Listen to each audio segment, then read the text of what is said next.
Hello everyone, welcome to Flick Sports. Today, we are going to tell you about the players who are banned from the NFL. Let's begin. The player conduct policy has been one of the most highly scrutinized aspects of the NFL in recent years. Fans, players, and coaches alike all seem to have mixed ideas on the severity and at times the arbitrary nature with which Roger Goodell and the rest of his corporate pounds discipline the league's talent. And while some of our younger fans may think that this is just a Goodell-era dilemma, this risk between the league and its players has really gone on since its inception. Whenever there is this much money at stake, the league's owners will do whatever it takes to protect the brand, even if it means banning talented players to protect the league's image. Let's take a look back at the 10 most infamous cases of players being banned by the NFL. Daryl Russell, the former second overall pick out of USC, despite having signed what was at the time the richest rookie deal in NFL history, a 7-year, $22 million contract. Deal back in '97 and having made it to 2 Pro Bowls, Russell's career was a huge disappointment. In 2001, he registered for his first of many failed drug tests. He would be in and out of the league for the next few years until 2004,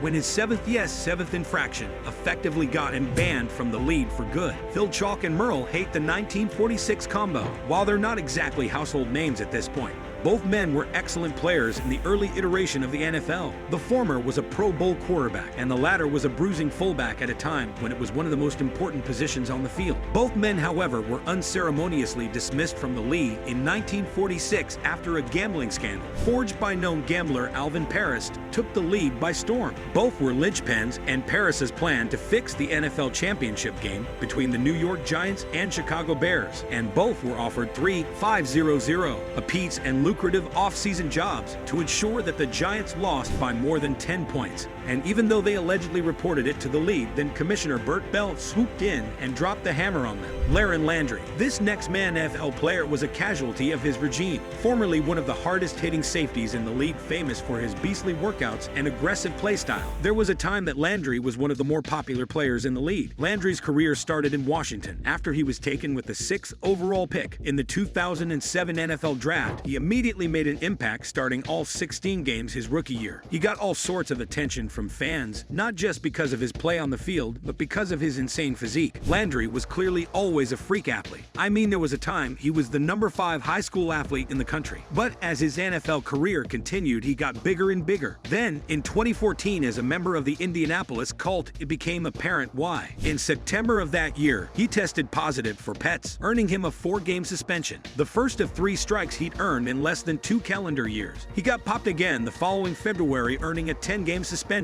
and again in November of 2015. Justin was another recent NFL player to get banned from the league. He was a dynamic wide receiver that Jacksonville took with a 5th overall pick in the 2012 NFL Draft out of Oklahoma State. The 2-time All-American hit the ground running in the NFL, earning PFWA All-Rookie Team honors, but behind the scenes his personal struggles were starting to come to a head. This probably wasn't a huge surprise for the Jaguars. I knew there were some questions about Blackman off the field. In 2012, he was arrested for driving under the influence in Stillwater, and from there, the off-field issues continued to pour in. While it was unclear which substance he got tagged for in April of 2013, he got a 4-game suspension from the NFL for violating the substance abuse policy. He served a suspension within a few short weeks of returning to action. He got popped again, essentially getting him banned from the NFL indefinitely. Unfortunately, the talented young wide receiver would never play another snap of NFL football. Such a waste of talent. Josh Gordon. Speaking of troubled wide receivers, Josh Gordon was and is the poster child for what could have been. After all, in just 14 games that year, he hauled in 87 passes for 646 yards and 9 touchdowns, earning first-team All-Pro honors. Unfortunately, his continued run is with the law, and the NFL's player conduct policy would result in him missing the bulk of the next 3 years. And while he didn't make it back into the game, it sadly would not last. In 2019, as a member of the Seattle Seahawks, he got his 5th suspension, getting his conditional reinstatement rescinded and earning another indefinite suspension from the league, this time likely for life. Orlando McLean was another immensely talented NFL player whose run-ins with the NFL policies cut a promising career short. The former 8th overall out of Alabama was a dynamic linebacker at the collegiate level, but he never really could find his groove in the NFL, obviously because he could not stop getting suspended. Between 2015 and 19, he would get suspended indefinitely for violating the league's substance abuse policy, not once, not twice, but 4 times. Stanley Wilson, while a lot of these guys we have talked about have had very public struggles, their drug use was almost all behind the scenes off camera, if you will. For Stanley Wilson, a former running back to the Cincinnati Bengals back in the 80s, it was a completely different story. Wilson, who had a fixation on the white stuff that cost him 2 full seasons, Bernard Williams, and here's yet another player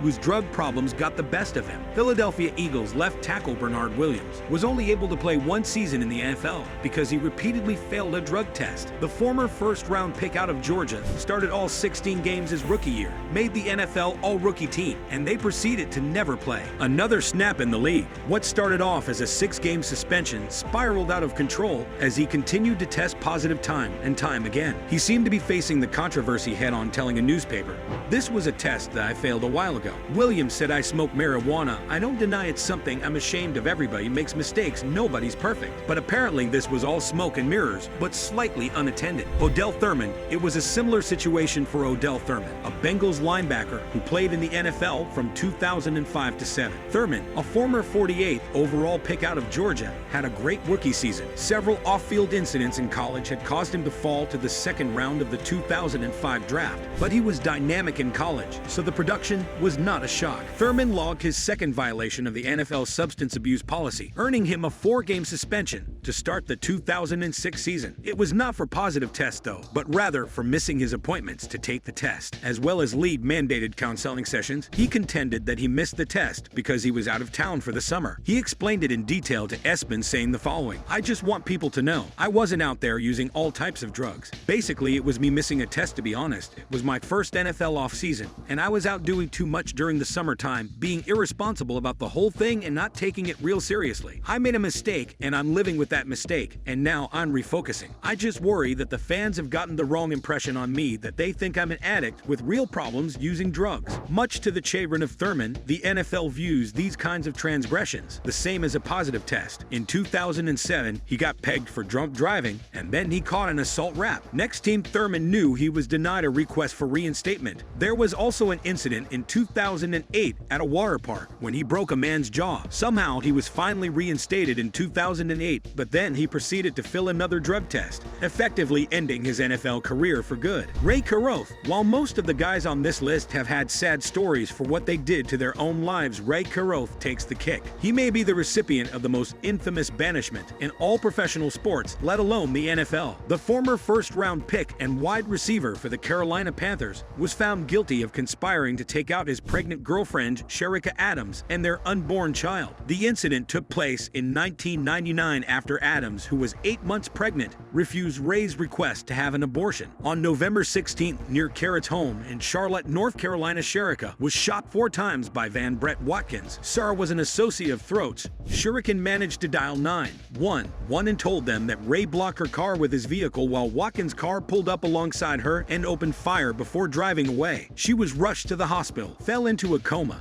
and eventually passed away. As for Shericka's child, he survived but suffered permanent brain damage and cerebral palsy. As a result of the incident, needless to say, Groth was banned from the NFL following these gruesome charges. But that wasn't even half of it. Groth was sentenced to 18 to 24 years in prison, but would go on to serve the minimum 18 years for release from North Carolina Sampson Correctional Institution in October 2018. Thanks for watching. See you guys in the next video.